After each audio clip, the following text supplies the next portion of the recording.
ప్రార్థన శ్రీ సోడదాసి అనిల్ రాజు గారు వారు వచ్చి ప్రార్థనలో నడిపించాలని తెలియజేస్తూ ఉన్నాము.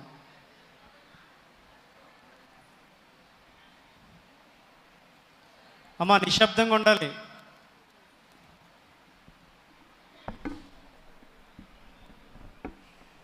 ప్రార్థించుకుందాం. అందరూ తలలు వంచండి.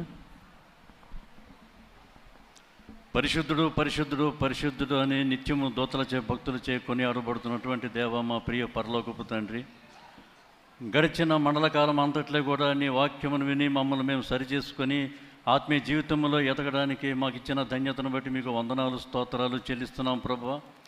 మరి శుక్రవార దినాన ప్రభ నీ ప్రియ కుమారుడైనటువంటి యేసుక్రీస్తు ప్రభువారు సిలువలో పలికిన 7 మాటలు జ్ఞాపకం చేసుకోవడానికి మీరు ఇచ్చిన ధన్యతను బట్టి వేలాది స్తోత్రములు తండ్రి. ఇప్పటి వరకు మీరు విన్నటువంటి 4 మాటలు ప్రభా నాయన ఎంతో ఆత్మీయంగా ఎదిగేలా సహాయం చేస్తున్నాయి ప్రభా. ఇప్పుడు 5వ మాటలో మనం ప్రవేశించాం. దప్పిగొనుచున్నాను అని పలికినటువంటి మాట ప్రభా, ఈ మాటలో ఎంతో ప్రభా మరి జ్ఞానం ఉంది తండ్రి, ఎంతో లోతైనటువంటి అర్థాన్ని ఇస్తుంది ప్రభా. యేసుక్రీస్తు ప్రభు వారు తండ్రి మరి ఆయన శ్రమనే కాక సమస్త మానవాళి పట్ల ఆయన చూపించినటువంటి ఆత్మీయతను వ్యక్తపరిచాడు తండ్రి. ఇంతటి పవిత్రమైనటువంటి ఈ మాటను మనకు సమర్పించబోతున్నటువంటి సహోదరుడు శామ్యూల్ జాన్ గారిని ఆయన మీ కృపను ఆయనపై కుమ్మరించమని ప్రార్థిస్తున్నాను తండ్రి.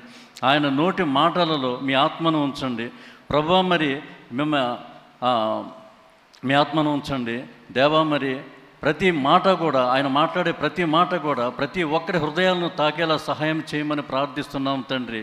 నాయన మీ ప్రేమ, మీ ప్రియ కుమారుని యొక్క ప్రేమ, స్పర్శ, త్యాగం ఇవన్నీ కూడా మా అనుభవంలోకి మేము తెచ్చుకునేలా సహాయం చేయమని ప్రార్థిస్తున్నాం ప్రభువా. నాయన ఇప్పుడు ఆయన మాట్లాడబోచుండగా తండ్రి ఆ మాటలలో స్పష్టత, ఆయనకు ధైర్యము, వినయము, పరలోక జ్ఞానము ఆ బిడ్డకు అనుగ్రహించి ప్రతి మాట స్పష్టముగా మాట్లాడగలిగేటట్లుగా, అది మాకు అర్థమయ్యేటట్లుగా, మా హృదయంలో ఆ మాటను మేము పదిలపరుచుకునేటట్లుగా సహాయం చేయమని వేడుకుంటున్నాం తండ్రి. ప్రభువా, మీరు సిద్ధపరిచినటువంటి ఆ ప్రియ కుమారుని బట్టి మీకు వందనాలు స్తోత్రాలు చెల్లించుకుంటూ ప్రభు అయినట్టు మా ప్రభువును రక్షకుడునైన యేసుక్రీస్తు నామములో వేడుకొనుచు ప్రార్థిస్తున్నాం తండ్రి. ఆమేన్.